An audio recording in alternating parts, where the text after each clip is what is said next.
Yes, good morning to all students. के लिए कुछ गोल्डन सेंटेंसेस के बारे में डिस्कस कर रहे थे और कल एक वीडियो बनाया था, उसमें फर्स्ट से लेकर के 10 सेंटेंसेस तक उसमें डिस्कस किया था। आज उसको वापस से रिपीट कर लेते हैं। एक चीज़ मैं आपको बता दूं, इंग्लिश स्पीकिंग में बहुत आसान मैं 2 टिप्स आपको बता रहा हूं कि अगर आप इंग्लिश बोलना चाहते हैं तो आप, अगर इंग्लिश आपकी ज़्यादा अच्छी नहीं है तो स्टार्टिंग में आप पूरा सेंटेंस इंग्लिश में बोलने की कोशिश मत कीजिए। जितने वर्ड्स आपको ज़्यादा से ज़्यादा इंग्लिश के आते हैं वो वर्ड्स को आप यूज़ कीजिए। और इसमें जो वर्ब्स है, क्रिया है, वहीं थोड़ी सी आपको दिक्कत आ सकती है, थोड़ी बहुत दिक्कत आ सकती है। बाकी जैसे मैं आम खाता हूँ तो आई आपको आता है, मैं आता है, आम का आता है, आई ईट मैंगो। और इसमें अगर जैसे को बोला शाम को मैं आम खाता हूँ तो आई ईट मैंगो अब शाम को। इन द इवनिंग अगर आपको इंग्लिश नहीं आती है तो कोई दिक्कत नहीं है।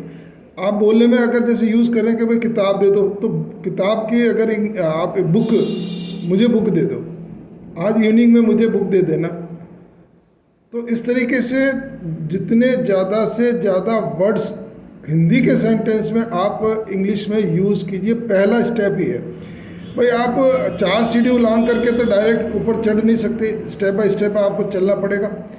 तो ये चीज़ मेरी समझ में आ गई होगी कि first you have to use the English words, और इसके बाद में फिर जैसे जैसे आपको इंग्लिश इम्प्रूव हो जाती है तो वैसे वैसे आप कंप्लीट सेंटेंस सेकंड स्टेज में बोलने की कोशिश करें। और जहाँ पर पूरा सेंटेंस आपने इंग्लिश में बोल लिया और आपको अगर लग रहा है कि अगला सेंटेंस मैं इंग्लिश में नहीं बोल पाता हूँ तो आप हिंदी पे आ जाइए, फिर वापस इंग्लिश में आ जाइए। देखिए, इंग्लिश आपकी मदर लैंग्वेज नहीं है, मदर टंग नहीं है, इसलिए इसमें आपको हेजिटेशन की ज़रूरत नहीं है। सोनिया गांधी जी भी हिंदुस्तान में इतने सालों से रहती आ रही हैं, अभी भी वो हिंदी सही ढंग से नहीं बोल पाती हैं। तो आपको हेजिटेशन करने की, शर्म करने की ज़रूरत नहीं है। अब आ जाते हैं अपन इसमें। पहला सेंटेंस है गुड मॉर्निंग। अब इसमें good morning, good evening, good afternoon, good night ये आप कर लेंगे, मैडम या सर या अंकल आंटी जो भी है। इसमें पहले फर्स्ट सेंटेंस में I think there will be no problem. Now at the second sentence, ये मे आई ये जो 1.5 शब्द हैं ये बहुत ही यूज़फुल है आपके लिए। तो मे आई, अब इसके बाद में जो कम आया है ये है वर्ब, क्रिया है, और वर्ब की इनमें मे आई के बाद में वर्ब की फर्स्ट फॉर्म आती है। मे आई का यूज़ हम वहाँ करते हैं जब हम कहीं से कोई परमिशन मांगना चाहते हैं, परमिशन देना चाहते हैं तो, या मांगना चाहते हैं तो इसमें हम मे का यूज़ करते हैं। तो मे आई कम, मे आई सिट, बैठने के लिए अगर पूछ रहे हैं तो मे आई सिट, मे आई गो, क्या मैं जा सकता हूँ, मे आई राइट, क्या मैं लिख सकता हूँ, मे आई ईट, क्या मैं खा सकता हूँ, मे आई ड्रिंक, क्या मैं पी सकता हूँ। इस तरीके से यहाँ पर आप वर्ब जितने भी हैं वो चेंज करके may I run, may I stop, may I sleep, may I wake up, है ना, मे आई बाथ, मे आई ब्रश, ये आप यूज़ करके बहुत सारे सेंटेंस बना सकते हैं।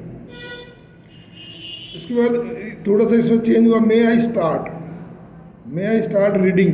अब इसमें मैं क्या पढ़ना शुरू कर सकता हूँ, मे आई स्टार्ट राइटिंग। तो इसमें आपको लर्न करना मे आई स्टार्ट, पहला था मे आई, इसके बाद may I start writing, may I start playing, may I start learning, may I start dancing, may I start playing. तो इस तरीके से इनमें वर्ब के साथ में, क्रिया के साथ में ING और जुड़ा हुआ है। फिफ्थ सेंटेंस है देयर इज, पहले नो को बिना नो के अपन यूज़ करते हैं, there is seat, there is chair, there is stool, there is space. फिर इसमें काउंटिंग भी अपन डाल सकते हैं, गिनती भी डाल सकते हैं, there is a seat, there is a chair, there is a stool, there is a space. फिर उसकी संख्या और बढ़ा सकते हैं, there are 2 seats, there are 2 chairs, there are 2 stools, 3, there are 3, there are many, there are some. Many का मतलब कई, सम का मतलब कुछ, देयर आर सम सीट्स।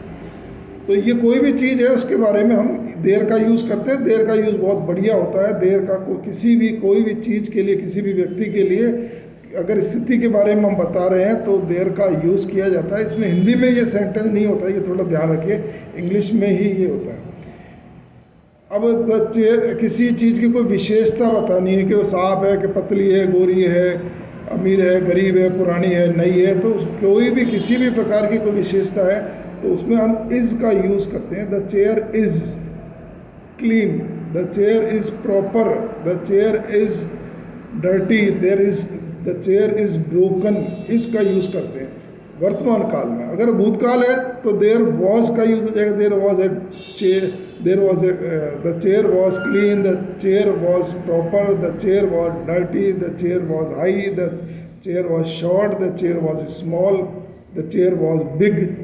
तो अगर है आ रहा है तो हम इस का यूज़ करेंगे, और था, थे, थी का यूज़ हो रहा है तो वॉज का यूज़ किया जाएगा। नेक्स्ट था, कोई भी अगर क्लास में किसी को भी घर पे या क्लास में कोई परेशान कर रहा है या हेल्प कर रहा है, कोई भी काम कर रहा है, तो वो उसके बारे में the Sheela is teasing, Sheela चिढ़ा रही है, शीला इज़ बीटिंग, शीला पीट रही है, शीला इज़ पुलिंग, शीला खींच रही है, Sheela is pushing, Sheela is abusing, Sheela is helping, Sheela is singing, Sheela is dancing, Sheela is playing. ये कोई भी काम अगर लगातार चल रहा है तो उसमें ING का प्रयोग किया जाता है, और ING के साथ में हमेशा कोई ना कोई हेल्पिंग वर्ब जरूर आएगी। इज़, एम, आर, वॉज, वर, ये कोई ना कोई सहायक क्रिया जो है वो जरूर आएगी। अब इज़ किसके साथ में आएगी? अगर है शब्द चल रहा है तो उसमें इज़ का यूज़ होगा। वॉज था, थे, थी, एक खेल रहा था, पढ़ रहा था, सो रहा था, तो उसमें वॉज का यूज़ आएगा। ये ऑब्लिक इस तरीके से दिया है कि आप शीला को यूज़ कर सकते हैं। अगर मॉन है तो man is teasing, man is beating, man is pulling. Son कर रहा है तो son is teasing, son is beating, son is pulling, son is pushing, playing, dancing, writing, जो भी है। ही का यूज़ कर सकते हैं। वह अगर कोई जेंट्स है तो he is टीजिंग, he is beating. Girls है, लेडीज़ है तो शी का यूज़ करेंगे। सिंगुलर में इज़ का यूज़ होगा, और बहुवचन अगर आ रहा है तो यू आर टीजिंग, यू के साथ में आर का यूज़ होगा, वी के साथ में आर का यूज़ होगा, we are teasing, we are beating. They के साथ में भी इज़ का यूज़ नहीं होगा, आर का यूज़ होगा। They are teasing, they are beating, they are pulling, है ना। इस तरीके से इज़ एक वचन सिंगुलर के साथ आता है, और आर बहुवचन के साथ में आता है, प्लूरल के साथ में आता है के साथ। अगर था, थे, थी का भूतकाल का यूज़ कर रहे हैं तो सिंगुलर के साथ में, एक वचन के साथ में वॉज का यूज़ करेंगे, और बहुवचन के साथ में वर का यूज़ करेंगे। अब इस क्लास के अंदर या घर पे अगर कोई चीज़ तुम्हारे पास में नहीं है तो I have no copy, I have no book, I have no pencil.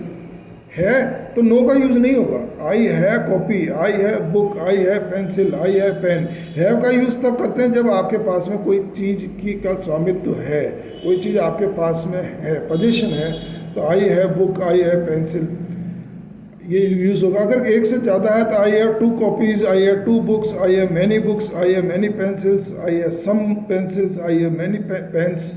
यहाँ पर बहुवचन के साथ में एस या ES जुड़ जाता है। अब एक प्रॉब्लम बहुत सारे स्टूडेंट्स पूछते हैं कि हैव और हैज़ और हैड, ये तीनों भाई बहन से ही लगते हैं। हैव, हैज़ और हैड, इन तीनों में क्या डिफरेंस है? अगर कर्ता, काम करने वाला, जिसके बारे में हम कह रहे हैं, बात कर रहे हैं, वो अगर बहुवचन आई के अलावा, आई के साथ भी हैव का यूज़ होगा, और बहुवचन कोई भी है, प्लूरल कोई भी है, तो जैसे यू है, दे है, वी हैं, तो उनके साथ में हैव का यूज़ होगा। एक वचन अगर है, सोहन है, मोहन है, शीला, शी है, ही है, इट है, एक वचन के साथ में किसका यूज़ होगा? हैज़ का यूज़ होगा। वर्तमान काल में हैज़ और है। वर्तमान काल में मेरे पास में कोई चीज़ है, मेरे पास एक पेन है, मेरे पास कोई पेन नहीं है, कोई नहीं है तो नो का यूज़ हो जाएगा, है ना, कोई चीज़ दिक्कत वाली बात नहीं है। और यहाँ पर फिर हैड का यूज़ कब होगा? जब भूतकाल, मेरे पास में कोई पेन था, I had a pen, I had a copy, I had a book, I had a pencil. मेरे पास में कोई पेंसिल थी, मेरे पास कोई बुक थी, मेरे पास कोई इरेजर था, तो हैड का यूज़ होगा। इसके बाद I have forgotten my copy, अगर कोई चीज़ आप भूल गए हैं तो I have forgotten my copy, I have forgotten my book. इसमें फॉरगॉट का भी यूज़ कर सकते हैं, जो अर्ली स्टूडेंट्स हैं जो, तो यहाँ पर फॉरगॉट, मैं भूल गया, I forgot my copy, I forgot my book, I forgot my pencil, I forgot my pen. Have forgotten का यूज़ मैं आगे आपको फिर बताऊँगा, थोड़ा सा डिटेल बताऊँगा, ये भी आपके लिए थोड़ा सा हार्ड हो सकता है। अब क्वेश्चन, अब आपका आ गया 11।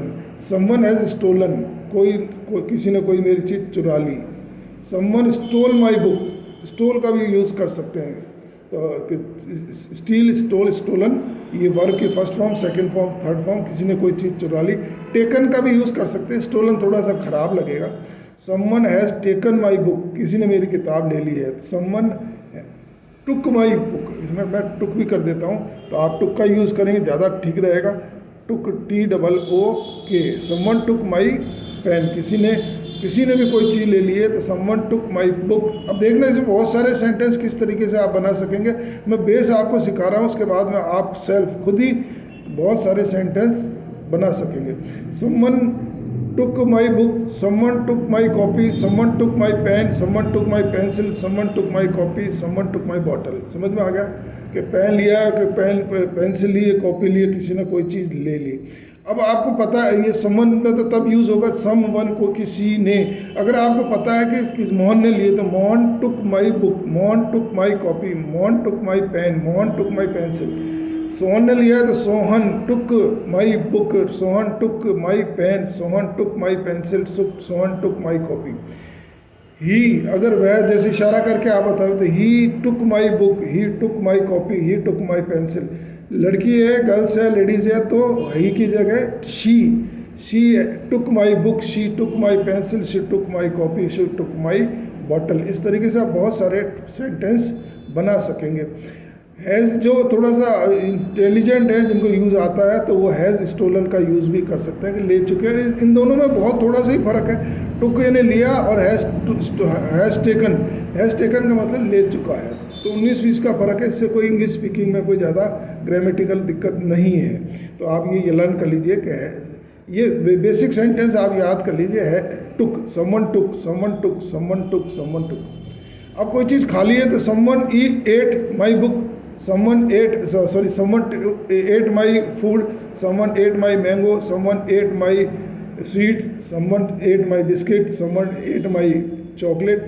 तो यहाँ वर्ब जो है वो थोड़ा सा चेंज हो जाएगा। आप स्टील, स्टोल, स्टोलन की जगह ईट, एट, ईटन, और काम पूरा कर लिया तो एट का यूज़ करेंगे। कोई काम पूरा हो गया तो उसमें वर्ब की सेकंड फॉर्म होती है। और इसमें एक बहुत अच्छी चीज़ मैं आपको बताऊं कि वर्ब की सेकंड फॉर्म में, जैसे ईट, एट, ईटन, तो एट हो गया। गो, वेंट, गोन, तो वेंट का सेकंड फॉर्म हो गई।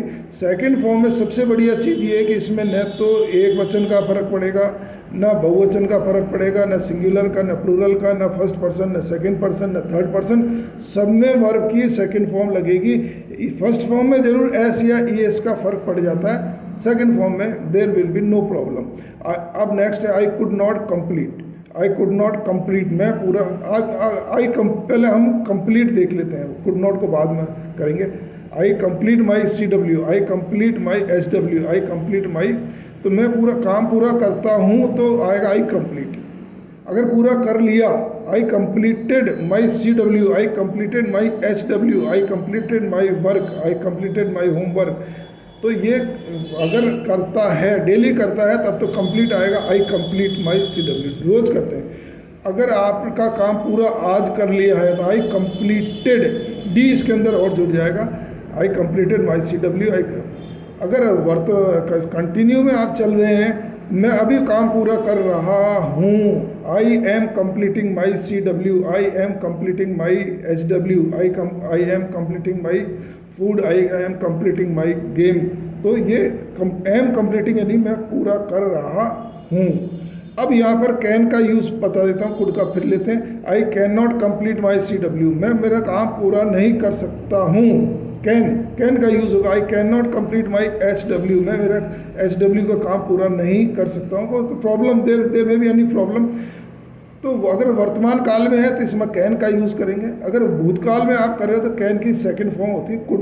आई could not complete my CW, तो आई could not complete my CW, मैंने पूरा नहीं कर सका था। आई could not complete my SW, ठीक है। इसके बाद में आई हैड सम प्रॉब्लम्स, क्यों नहीं कर सका कि आई हैड सम प्रॉब्लम्स। अब इसमें देखिए पहले हैव का यूज़ बता देता हूँ। I have some problems, I have some confusions with the topic, with the lesson. ये ऑब्लिक जो है, ऑब्लिक का मतलब आपको सारे यूज़ नहीं करने, एक एक को यूज़ करना है, यानी इसके बुक भी यूज़ कर सकते हैं, कॉपी भी कर सकते हैं, पेन भी कर सकते हैं। तो ये ऑब्लिक से आप थोड़ा घबराइए नहीं। तो आई हैड सम प्रॉब्लम, मेरे उस काम में कुछ जो SW थे उसमें कुछ प्रॉब्लम्स थी, वो इस कारण से मैं काम को पूरा नहीं कर सका। तो अगर रोज़ाना रहती है तो आई हैव सम प्रॉब्लम्स, मेरे साथ कुछ प्रॉब्लम्स रहती है, तो आई हैव का यूज़ करेंगे। आई have, I have, I have. अब हैव का यूज़ मैं ऊपर ही बता चुका हूँ, बहुवचन के साथ, और आई और अन्य बहुवचन प्लूरल कर्ता सब्जेक्ट के साथ में हैव का यूज़ होता है। और हैज़ का यूज़ वर्तमान काल में सिंगुलर एक वचन ही, शी, मोन, सोन, इनके साथ हैज़ का यूज़ होता है। लेकिन हैड का यूज़ बड़ा अच्छा है, इसमें ना कोई सिंगुलर का झंझट है, ना प्लूरल का झंझट है, एक वचन, first person, second person, third person, इनमें आपको कहीं कोई दिक्कत नहीं है। सबके साथ में हेड का यूज़ होता है। जिस तरीके से वर्ब की सेकंड फॉर्म में मैंने ऊपर बताया था कि कोई भी करता हो तो उसमें सेकंड फॉर्म में कहीं आपको प्रॉब्लम नहीं आएगी, इसी तरीके से हेड में भी भूतकाल है, ये कोई काम पूरा हो चुका है उसकी चीज़ है। तो I had some problems, I had some mangoes, I had some pens, I had some money, I had some books, I had some copies. तो ये आई हैड का ये यूज़ है। इसमें आई की जगह आप you had, we had, they had, है ना, ये भी आप यूज़ कर सकते हैं। अब इसी क्रम में और चल रहे हैं। तो ये आई could not find answer solutions in the copy, in the lesson, in the topic. I could not find, नहीं पा सका। अगर डेली की प्रॉब्लम है भाई, मैं डेली नहीं ढूंढ पाता, तो I can, I can, I can, I can, I can का यूज़, आई कैन का यूज़ आप बहुत सारी चीज़ों में कर सकते हैं। I can speak, I can learn, I can dance, I can run, I can sleep, I can play, है ना, कोई भी काम कर सकते हैं में किसका यूज़ होगा, कैन का यूज़ होगा। वर्तमान काल में, भूतकाल अगर आ गया तो कुड का यूज़ करेंगे। वही चीज़ वही, आई कुड डांस, मैं डांस कर सकता था, आज नहीं कर सकता। आई कुड रन, मैं दौड़ सकता था लेकिन आज नहीं दौड़ पाऊँगा। I could sing, I could sing, मैं गा सकता था लेकिन आज मेरा गला खराब है। आई कुड नॉट ईट, मैं खा नहीं सकता क्योंकि आज मैं बीमार हूँ, है ना। तो आई कुड रन, मैं दौड़ सकता था। लेकिन अगर नेगेटिव कर रहे हो, उसको नकारात्मक कर रहे हो, तो किसका यूज़ कर लेंगे अपन, नॉट का यूज़। आई कुड नॉट, है ना, तो नेगेटिव में नॉट का यूज़ हो जाएगा। बाकी कोई दिक्कत वाली बात नहीं है, ये बेसिक चीज़ें हैं। I can, we can, you can, they can. आगे आप इसमें कुछ भी बढ़ाते जाइए, वहाँ आगे आपके मिस्टेक्स, गलती होने की चांसेस कम से कम रहेंगे। गलती इंग्लिश में मोस्टली मिस्टेक्स कहाँ होती है, वर्ब या हेल्पिंग वर्ब है। बस 80% इंग्लिश इज़ हेल्पिंग वर्ब, सहायक क्रिया या वर्ब। ये दो चीज़ अगर आपकी सही हो गई तो आपको बहुत सारी चीज़ें हैं इंग्लिश में सही कर पाएंगे। हालांकि इंग्लिश अपने आप में एक गलत लैंग्वेज है, टोटली गलत लैंग्वेज है। कैसे लैंग्वेज है, कई जने बड़े नाराज़ होते हैं, आप इंग्लिश को गलत कैसे बताते हैं। बेसिक्स ये चीज़ है कि इंग्लिश बहुत सारी लैंग्वेज के मिक्सचर से, मिश्रण से मिल करके बनी हुई है। इसमें फ्रेंच भी है, स्पेनिश भी है, इसमें ग्रीक भी है, लैटिन भी है। तो ये बहुत सारे चीज़ें, लैंग्वेज, भाषाओं के मिलने से जब इंग्लिश बनी है, तो इसका कोई निश्चित नियम, रूल्स नहीं है। जो बन गया बन गया, जो बोल दिया उनकी दादागिरी है। तो आपको इसमें डरने की कोई ज़रूरत नहीं है, क्योंकि इंग्लिश अपने आप में पूरी सही लैंग्वेज नहीं है। ठीक है, तो अब ये अपन आई कैन का यूज़ था, आई कुड का यूज़ हो गया, नॉट का भी यूज़ हो गया। तो बेसिक आप याद कर लीजिए, आई कैन और आई कुड। इसके बाद अब क्लास में अगर कोई चीज़ साफ नहीं दिख रही है, टीचर बीच में आ रहे हैं, तो सॉरी तो अपन बोलेंगे प्लीज़ या सॉरी, एक्सक्यूज़ मी, ये वर्ड्स को अपने को ज़्यादा से ज़्यादा यूज़ करना है। तो सर या मैडम जो भी है, आई कैन नॉट सी, देखो ऊपर भी आया था, आई can not see clearly, properly, है ना, इनफली। तो आई कैन नॉट सी, मैं नहीं देख सकता हूँ। और अगर कोई उसको भूतकाल में कर रहे हो, आप जब लिखा रहे थे तो मैं नहीं देख पाया, कल की बात है, परसों की बात है, तो कैन का यूज़ नहीं करेंगे, किसका यूज़ करेंगे, कुड का। आई could not see clearly, I could not see properly, है ना। तो कैन का मतलब तो सकता है, और कुड का मतलब सका, भूतकाल के लिए। नॉट का भी यूज़ करेंगे जब उसको हमको नेगेटिव करना है। नेगेटिव करने के लिए कोई दिक्कत नहीं है, नेगेटिव का बहुत आसान फंडा है कि नॉट को लगाने के लिए सहायक क्रिया और क्रिया के बीच में इसको रख देते हैं। नॉट कहाँ लगेगा, सहायक क्रिया और क्रिया के बीच में आएगा। लास्ट इसका अपना आज का टॉपिक का है, madam Mohan son is moving, किसी की आप शिकायत कर रहे हैं, कोई आपको प्रॉब्लम कर रहा है, ऊपर भी आया था ये तो उससे मिलता जुलता ही, मॉन इज मूविंग, वो हिल रहा है तो मेरे को दिख नहीं रहा। मॉन इज पुलिंग, है ना, वो खींच रहा है। मॉन इज पुशिंग, वो धक्का दे रहा है। मॉन इज अब्यूजिंग, गाली दे रहा है। मॉन इज फाइटिंग, लड़ाई झगड़ा कर रहा है। मॉन इज क्वेरलिंग, झगड़ा कर रहा है। मॉन इज रनिंग, मॉन दौड़ रहा है। मॉन की जगह आप कोई भी कर्ता लगा सकते हैं, मोहन, सोहन, शीला, नीला, पीला, ही, शी, इट, है ना। तो एक वचन में इसका यूज होगा।